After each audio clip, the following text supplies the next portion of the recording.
just turned down 2 fights. One of them was JDS, yeah. And Verdum turned that fight down. And the other one? There's different ways to turn fights down. I can call and say, hey, you want this fight?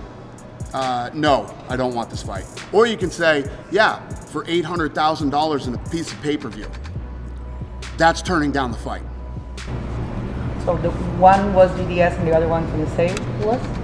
Yeah, then we offered him a fight with, I think, Alistair Overeem in Brooklyn, and he turned that down too.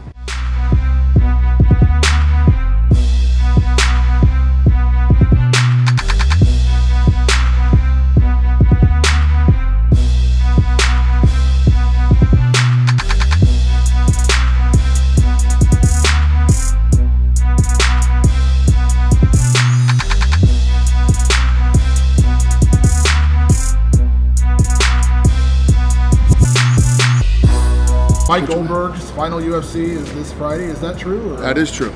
So what's the deal? Like, did he decide to leave, or are you like who's being? You know, when these kind of things happen, I'd rather not talk about it. You know what I mean? If Mike wants to talk about it, ask Mike. Do you know who's going to replace him? I do.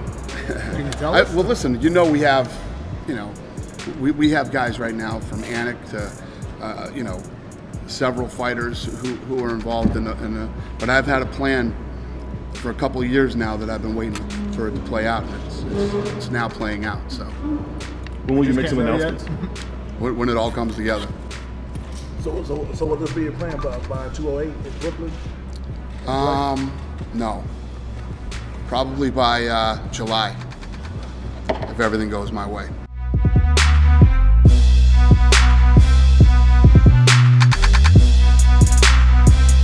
Ronda asked to, you know, from the day that this fight was made, she said, I'll do press. I'll do press leading up to the event, and you know, she went and did the talk shows and did all that stuff, and this is the way she wanted to do it. So I said, okay. You're not happy about this though, right? Like, this is not an ideal circumstance? No, it's definitely not ideal. It's what she asked for, you know, and I said, like I said, back in the day, Ronda would literally do anything we asked her to do, anything. And if the guys wouldn't do something, she would pick up the ball and do it herself. So for her to ask for something like this, how can I say no to that? Will you let her keep doing this if she wants it for another fight? No. This is a one and done.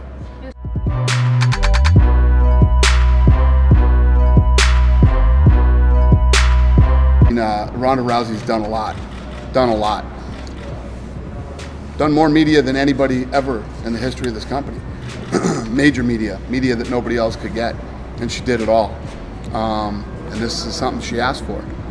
It doesn't open floodgates, it doesn't change anything. If somebody shows up, doesn't want to show up for a press conference, I'll pull them from a card again.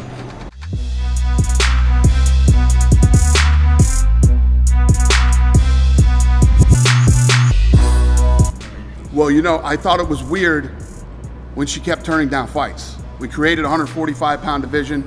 She kept turning down fights. First she said she couldn't make the weight in 8 weeks.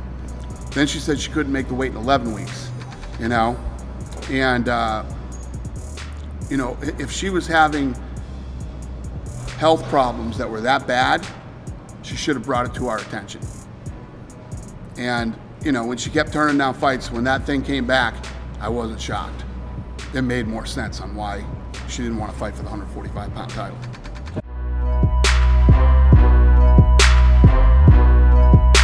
Listen, I stopped saying never. Who knows, but highly unlikely, you know what I mean? I think that, I say it all the time, look how long it took for Pacquiao and Mayweather to happen. Those guys are in the same sport. There's nobody better at staying relevant when they're not doing anything than Conor and Floyd. They're both masters. Does that irk you, the fact that people keep talking about this? Nah, listen, it did bother me until I bumped into 50 Cent and he told me that Floyd really wanted to fight him. You know, he said, no, I'm telling you, he wants to fight him. Whatever.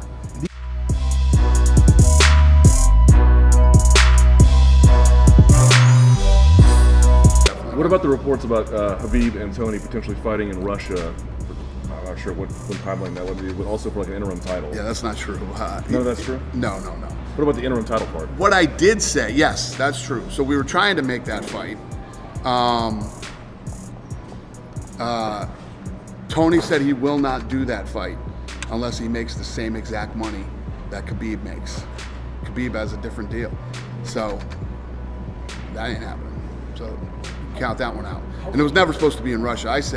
What I said was, we're doing a lot of things in Russia right now, and the next time Khabib fights, I'll do a press conference in Russia.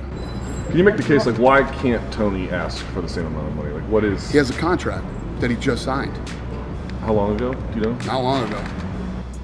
So is that it? There's a thing where these guys, I honor every contract, no matter what it is. I get into some shitty deals too.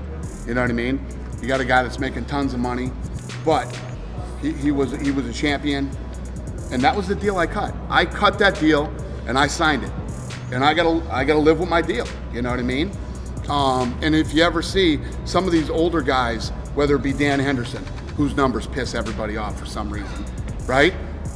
All the fighters are pissed off about Dan Henderson. Dan Henderson's been in this sport for 100 fucking years. You know what I mean? And the guy has a couple fights left. So should I cut him and cut his contract in half?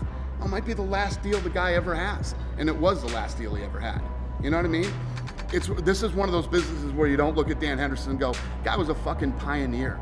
Guy was an animal, would fight anybody, anywhere, anytime. Good for him. It's good to see Dan Henderson make some money. No, I go, what I get from these guys is, did you see what fucking Dan Henderson made? Dan Henderson sucks, there's no way this is the shit that I get with these guys, you know what I mean? I'm like, listen, if you can stick around as long as Dan Henderson has and fight the guys that Dan Henderson has, then maybe you'll be making Dan Henderson money too. The other one is Alistair Overeem. Everybody's pissed off at what Alistair Overeem makes. Alistair Overeem's been around forever. The guy's earned his way up, and that's his deal.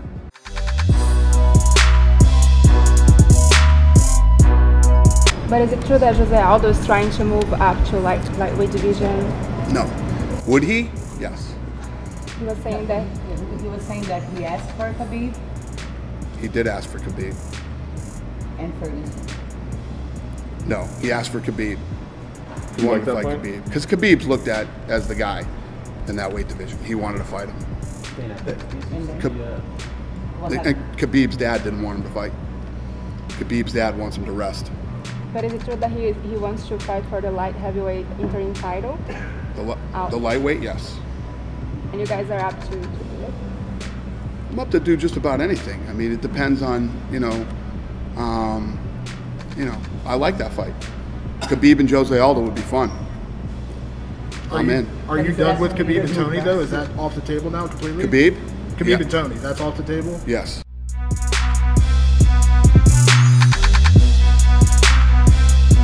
He has complained though, like that you and the new owners of the UFC haven't flown to see him yet. What is the status of that request and/or potential meeting? Yeah. When Conor's ready to talk, he knows where I am.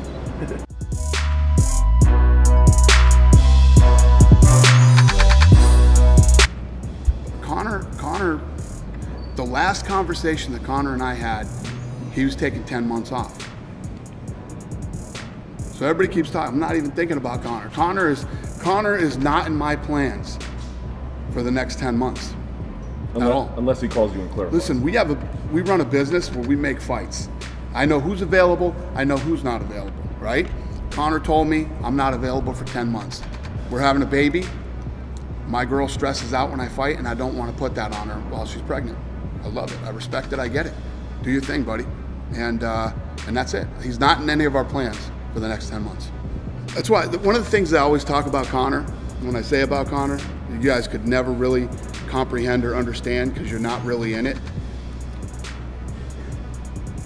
These guys all act like they want to fight somebody until they get the call. Hey, you want to fight this guy? You want to fight that guy? You'd be very shocked at how many guys turn down fights and don't want to fight. Conor McGregor will fight anybody, anywhere, and it's the truth. It just really is. That guy doesn't care. We got the best job in the world. We do have the best job in the world. Pretty awesome, isn't it? Yes, it is. Great to be here tonight.